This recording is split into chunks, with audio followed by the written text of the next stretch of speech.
The Road Accident Fund's new draft bill proposes to exclude foreign nationals from claiming compensation from the fund. It says that foreign nationals will be required to take up travel insurance or other means to cater for themselves when entering South Africa, which is standard practice in other countries. Now, the Road Accident Fund paid out over 3.3 billion rand in claims to over 8,000 foreign nationals over the past 2 years. The Road Accident Fund has come under fire from lawyers, lobby groups and medical aid schemes over the amendments in the newly proposed bill. So to discuss this matter further, we joined virtually by Road Accident Fund spokesperson McIntosh Polela and the CEO of the African Diaspora Global Network, Dr. Vusumuzi Sibanda. Thank you so much, gentlemen, for joining us this morning, and welcome to Morning Live. Thank you for inviting us. Mr. Polela, let me start with you. Now, as things stand currently, foreign nationals have been able to claim from the Road Accident Fund, whether documented or undocumented. And this is, of course, something that has left many people baffled in terms of how does someone who's undocumented actually claim from the Road Accident Fund. So perhaps let's start there. Foreign nationals indeed have been able to and are still able to claim from the Road Accident Fund. When it comes to the issue of whether a person is documented or undocumented, we don't have an indicator in our books whether a person is documented or not. We pay the person as per the claim that is brought forward to us. So yes, in a nutshell, people from outside of South Africa, whether documented or undocumented, are able to claim, and we don't differentiate between the two. So just on a point of clarity, if someone is undocumented, how then do you process the payment for them? Because if they're undocumented, one would imagine they may not have a bank account because they don't have the necessary documents with which to open a bank account. So how is that payment processed? Look, as I said, when we receive documents, we pay as per the documents that we receive. Now, we don't indicate whether they are undocumented, and if a person obviously doesn't have a bank account and doesn't have the necessary papers, we don't pay the claim. So, as I said, we don't have any indication of whether they're documented or not documented. We just receive the documents, and if the documents are sufficient, including a bank account, we then pay.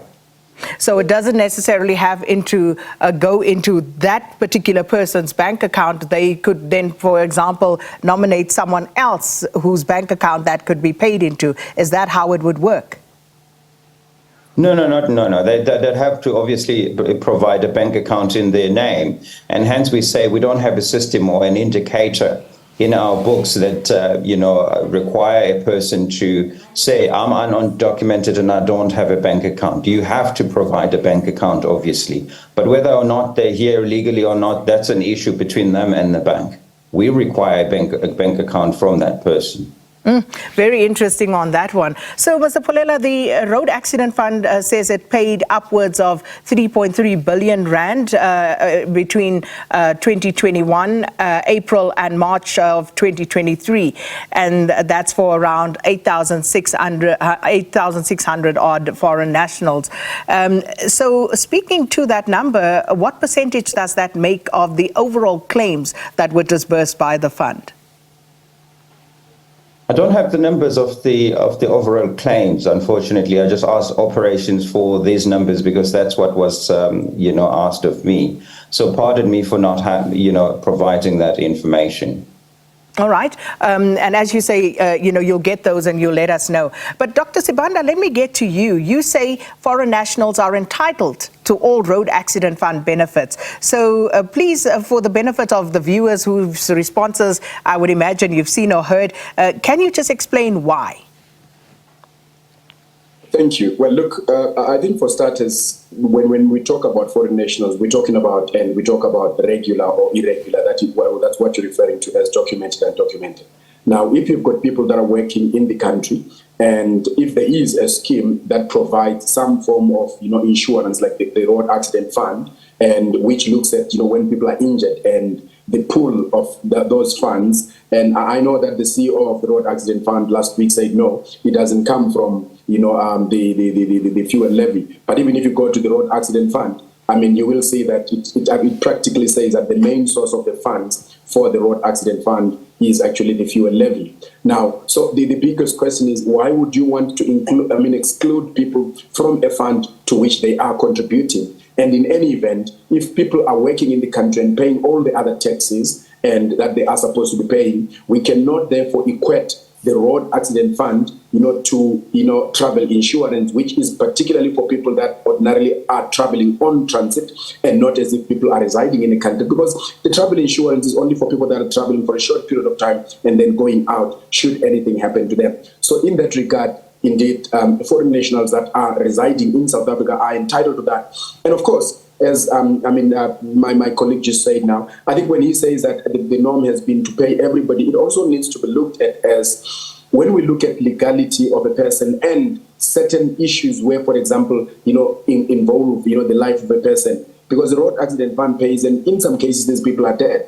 And it doesn't mean that, when people are befallen by such catastrophes, their existence is therefore nullified. So in this particular case, they should look at, the survival and existence of their children or dependents. And it would be a noble idea to recognize that somebody has died in the roads, in the country, and therefore should, be compensated so that their children should be, or their dependents should be looked after. Because ordinarily, if they are in the country, they are contributing in the bulk in most of the taxes, except maybe in some very rare instances to, income tax, but if they are working, they obviously should be contributing. Let me hear the Road Accident Fund's thinking in terms of that particular proposal in the draft bill, and Dr. Sibanda's response to it. Mr. Polela says if foreign nationals contribute to the fuel levy when they use our roads, then surely they should benefit from whatever benefit springs from the Road Accident Fund, which derives much of its revenue from that particular levy.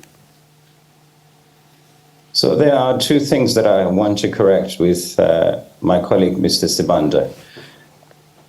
The Road Accident Fund does not pay you because you contribute to the fuel levy. We don't cover drivers. So if you're a driver and you go to, you pay at the pump, you're not the person that, is entitled to claim from the Road Accident Fund. That's the misconception, and I don't think that he understands how the Road Accident Fund works. We cover you as the driver from liability, in other words, from being sued by the other parties should you get involved in an accident. So you as the driver are not entitled to claim, number one. Number two, I've lived in other countries.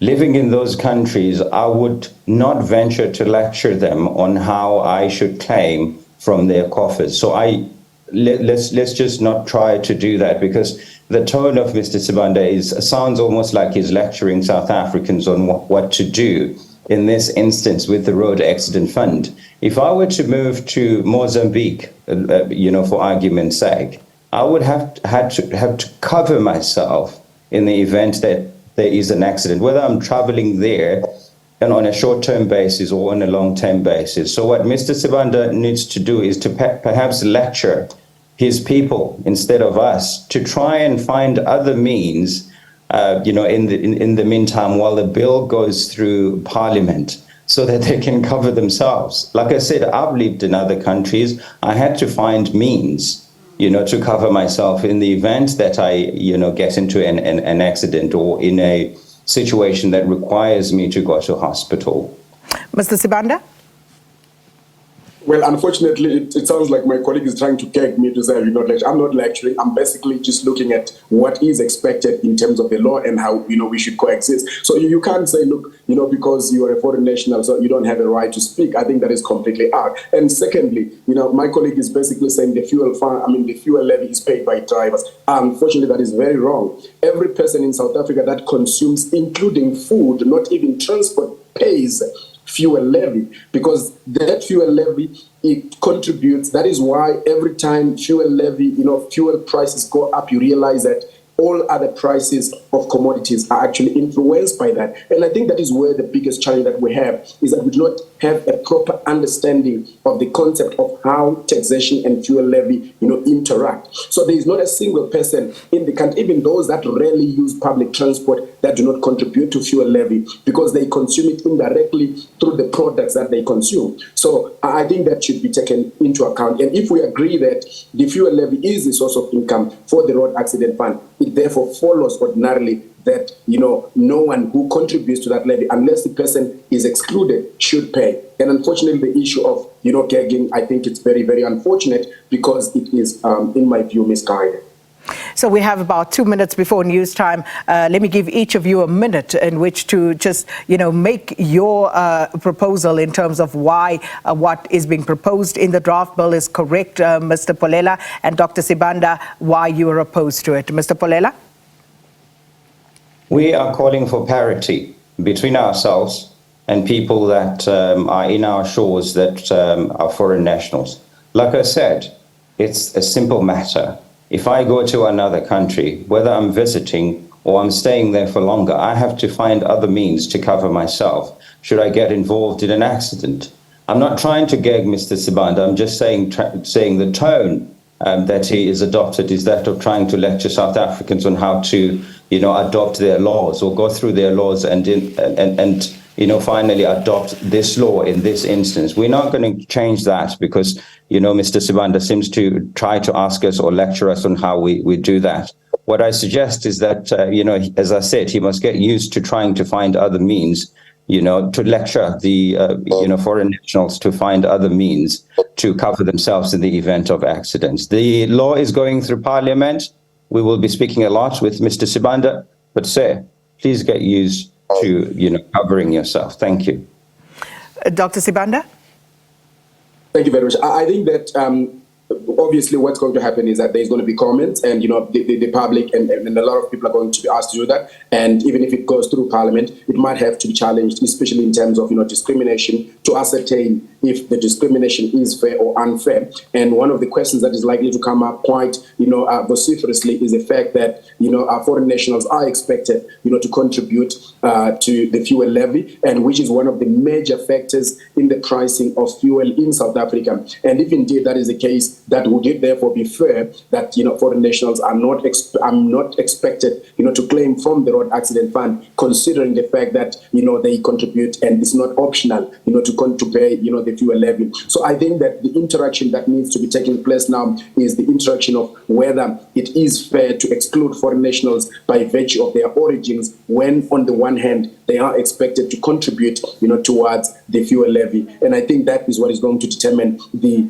success of this particular bill. And if it does go through Parliament, because sometimes we've got legislation that goes through Parliament, but when it goes to court, it fails to, to pass muster. And that is where it's going to, I think we'll have to wait and see what happens.